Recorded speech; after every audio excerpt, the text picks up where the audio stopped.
Praise the Lord. കർത്താവ് തൻ ഗംഭീരനാദത്തോടും പ്രധാന ദൂതൻ്റെ ശബ്ദത്തോടും ദൈവത്തിൻ്റെ കാഹളത്തോടും കൂടെ സ്വർഗത്തിൽ നിന്നിറങ്ങി വരികയും ക്രിസ്തുവിൽ മരിച്ചവർ മുമ്പേ ഉയർത്തെഴുന്നേൽക്കുകയും ചെയ്യും.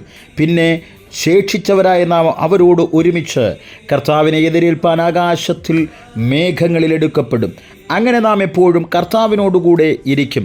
1 തെസ്സലോനിക്കർ 4:16-17. ഈ വാക്യം നമ്മുടെ പ്രതീക്ഷയെക്കുറിച്ചാണ് പറയുന്നത്.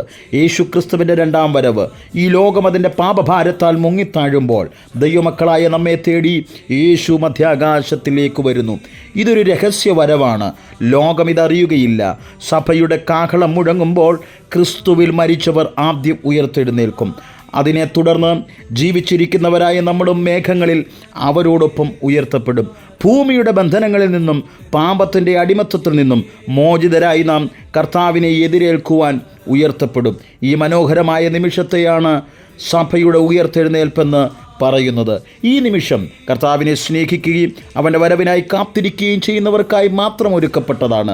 അതുകൊണ്ട് നമ്മുടെ വിളിയും തിരഞ്ഞെടുപ്പും ഉറപ്പാക്കി കറയില്ലാത്തതും കളങ്കമില്ലാത്തതുമായ ജീവിതം നയിച്ച് കർത്താവിനെ എതിരേൽക്കാൻ നാം തയ്യാറെടുക്കണം. ഈ മഹത്തായ ദിവസത്തിനായി നമുക്കൊരുമിച്ച് കാത്തിരിക്കാം.